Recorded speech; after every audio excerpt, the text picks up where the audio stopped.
سلام دوستای عزیزم، امیدوارم که حالتون مثل همیشه خوب و عالی باشه. ما امروز در شهر زیبای تبریزیم و اینجا خیابون تربیت، یکی از معروفترین و قدیمیترین خیابونای تبریز. ما میخوایم تو این ویدیو با همدیگه این خیابون قشنگ و زیبا رو با همدیگه ببینیم. الان که دارم این ویدیو رو براتون میگیرم روز پنجشنبه است و ساعت هم حدود 12 ظهره.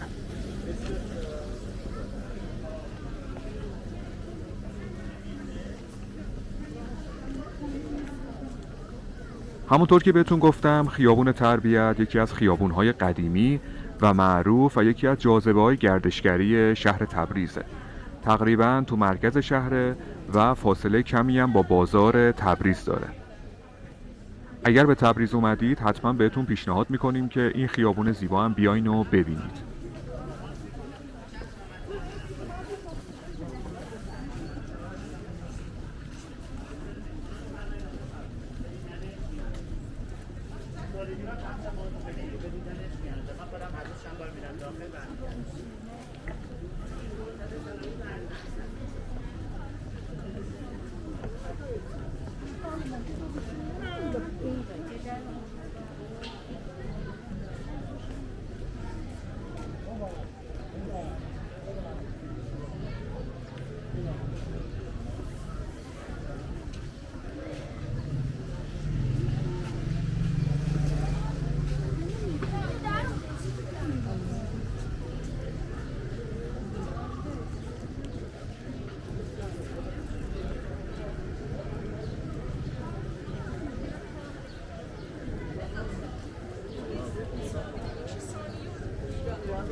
همونطور که میبینید فروشگاه‌های زیادی تو این خیابونه.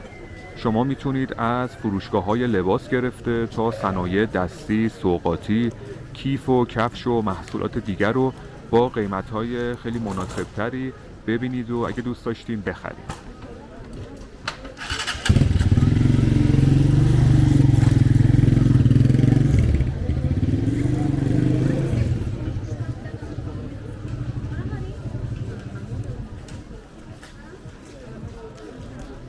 تو این خیابون مراکز خرید زیادی هم هستش که یکی از اینها مجتمع تجاری پردیس، همین مرکز خریدی که میبینید که بریم با هم دیگه داخلش رو ببینیم.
همونطور که داریم میبینید خیلی تنوع کالایی بالایی داره. قیمت کفش هم اینجا هستش که نوشته 185,000 تومان و 285,000 تومان که به دلار میشه حدود 6 دلار تا 9 دلار و 20 سنت.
خیابون تربیت قدمت خیلی بالایی داره. اول اینکه این خیابون جزئی از مسیر جاده ابریشم یا راه ابریشم بوده.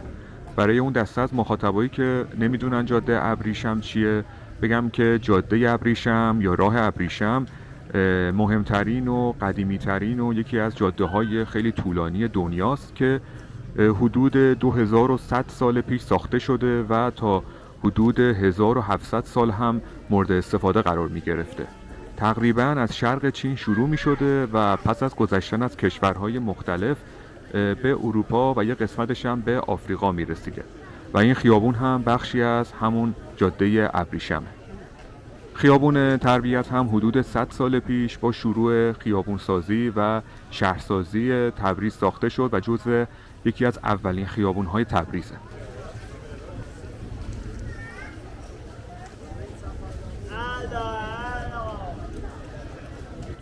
اگه به خیابون تربیت بیاین هم خونه ها و هم کوچه‌های خیلی قدیمی میبینید که از زمانهای گذشته به جا مونده.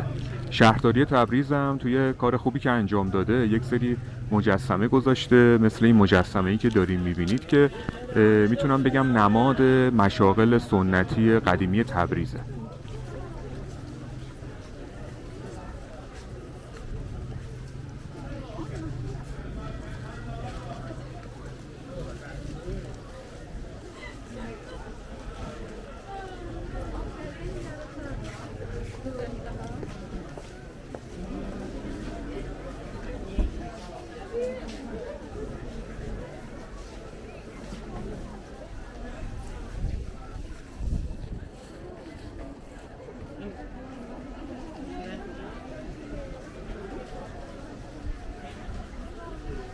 خیابون تربیت هر روز از ساعت 9 صبح تا 8 یا 9 شب بازه و میتونید برای پیاده روی و خرید به اینجا بیاین.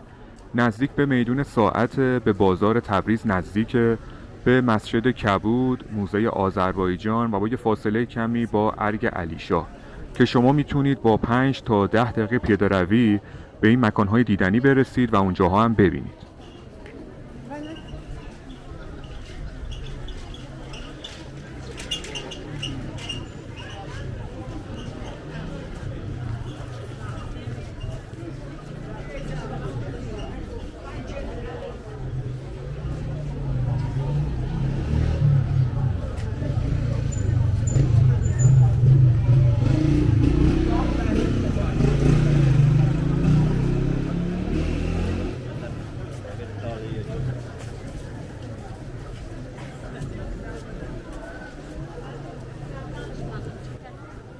شما برای اینکه به اینجا بیاین میتونید از مترو، اتوبوس و تاکسی استفاده کنید.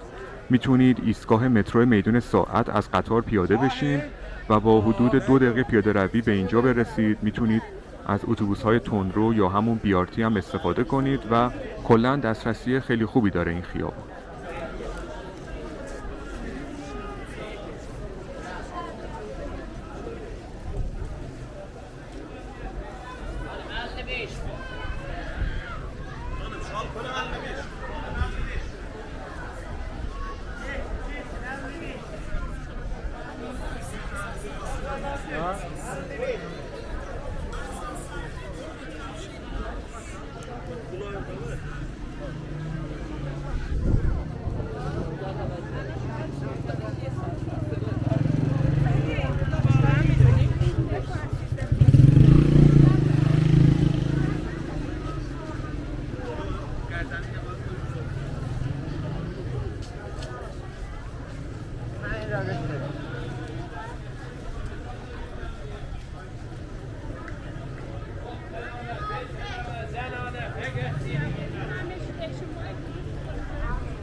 اینجا هم یه بازارچه قدیمیه که به نظرم گیاهای دارویی میفروشه که بریم با هم دیگه ببینیم.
اینجا هم که الان ما بهش رسیدیم خیابون فردوسی تبریزه.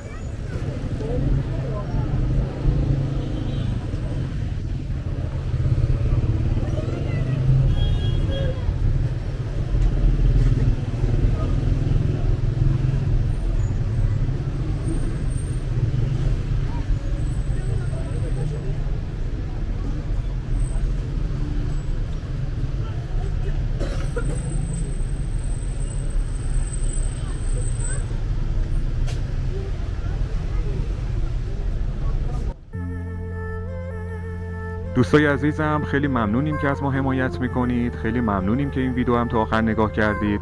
حتما نظرتون رو مثل همیشه به ما تو قسمت کامنت ها بگین، نظراتتون برای ما خیلی مهمه. براتون مثل همیشه آرزوی شادی و موفقیت داریم. مثل همیشه مواظب خودتونم باشین. تا ویدیوی بعدی، خداحافظ.